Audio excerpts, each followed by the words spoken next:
Hello and welcome to Drawing with Floof, and today we will be doing colour. I'm not really sure how to introduce this.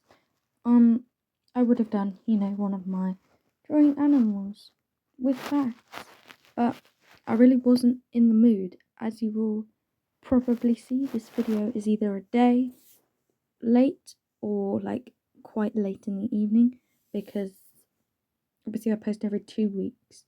First week I was away, so I haven't really had time to be doing this.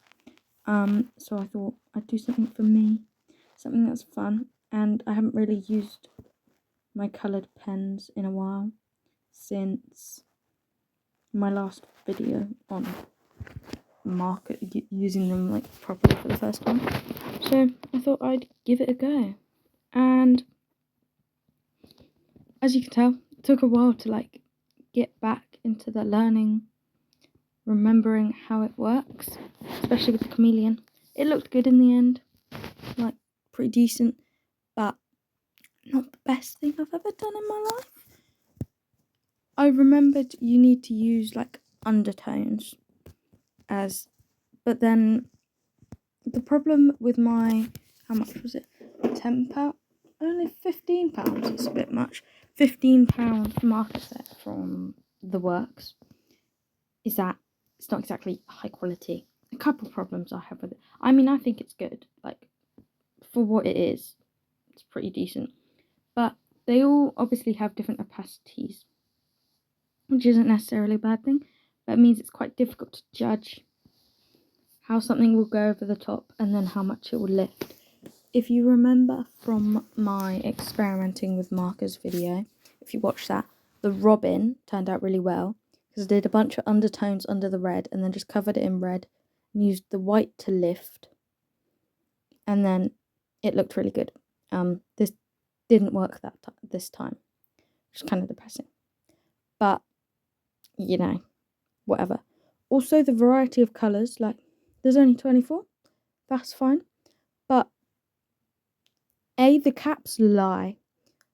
For the pinks, I'm fairly sure they're the wrong pens, because there's no way pale pink is what it is. There's two colours that are nice pinks, and then the others are such skin colour pinks, almost really musky, which just isn't what they show on the cap. And I get having a nice variety, but the blues, for example, the first two and the second two go into each other right now quite nicely. You can blend them, and then it kind of just jumps to a different colour. Doesn't work very well. But the greens are pretty good at blending. I just did a bad job here, because obviously I tried to add the blue. I think I went too much for the blue, but still turned out decent. But the pinks and the reds and stuff, they have no blend at all because they're such different colours. But in the end, I figured out how it worked. Found it easier to have the caps off for some of it, just so you can pick them up and swap them. This one took an embarrassingly long amount of time for how it looked in the end. But it also showed me, either this one or the next one, that for light sections, you have to just leave a gap for the lightest sections. And it helped me remember what I used to do, which was with my lightest colour, mark out the sections of light and dark, and go with that.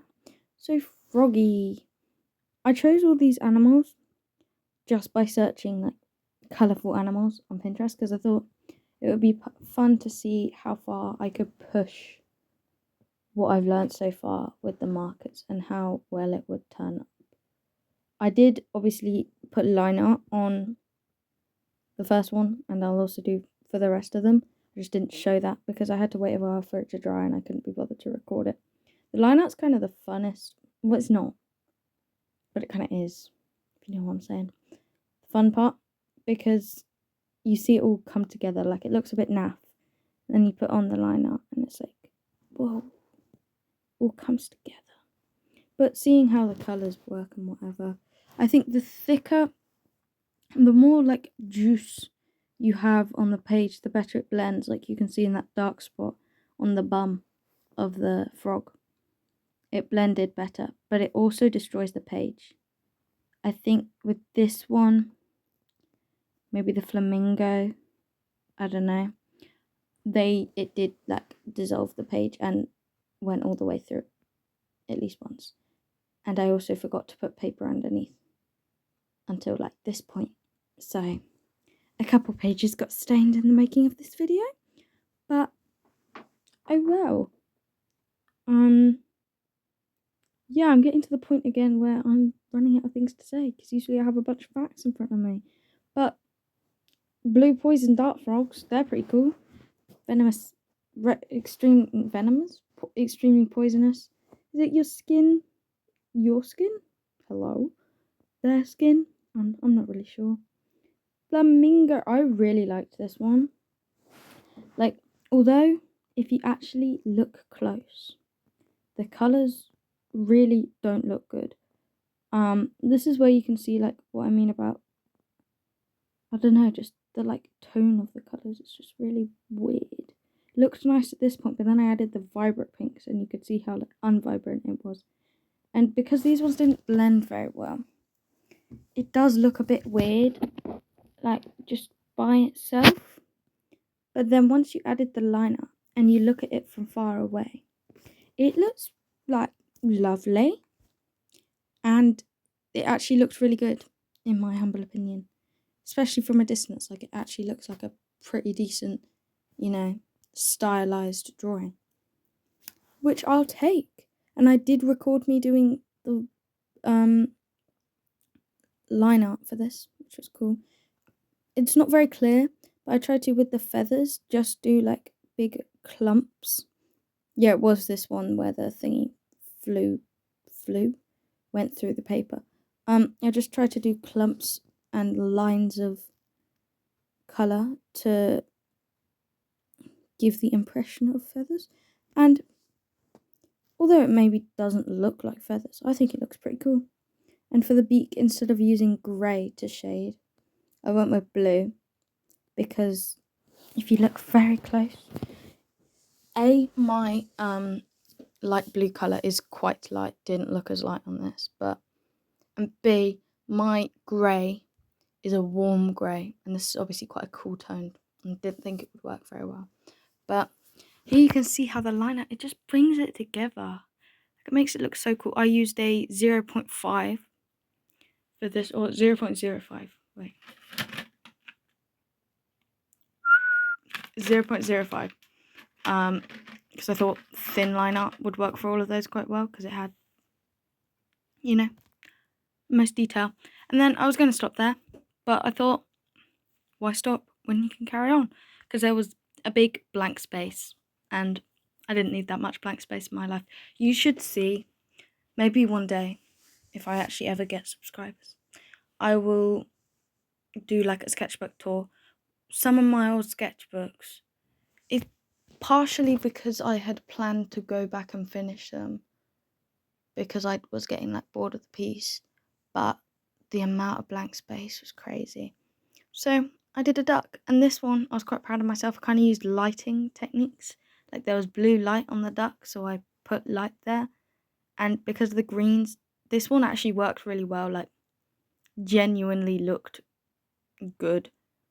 And yet again, as I mentioned in the previous video on this topic, if you have light shining through, it kind of looks better from the other side, because you just have like doesn't look as scraggly. You have just like the cool colors coming through, but still looks good. I was really happy with this one, and I was really happy I like figured out how to do the stuff. Don't know if I mentioned it in the last video. Don't know if I'd done it by then, but I have my nails painted. I do them myself each summer. They look quite cool, if I do say so myself. Very summery. They're, by this point, because of the like trip I went on, not completely, but extremely scraped off. Oh well. Anyway, the duck, pretty cool looking. I was really happy with how the shading went. Maybe not so much on the main body, but that's because my browns are very limited. I only have 2. So difficult to get that, perfect stylization. But we're coming to the end of the video now. Very quick, very short. Didn't even have to 4 times speed this one. I hope you enjoyed. If you'd like to see any more content like this, more with pens rather than with other things, let me know. What animals you'd like to see me draw, if you'd like to see me do a fact file on anything. Basically, anything you guys fancy. I'm not that picky. I'm always up for ideas. Ignore the little doodle I did. It's kind of like someone carrying a heart balloon. I'm not really sure. I was bored. Anyway, thank you for watching. Remember to like, comment, and subscribe if that tickles your fancy. Here is your honorary dolly photo. That was really hard to get out for some reason. And I'll see you in the next one. TTFN.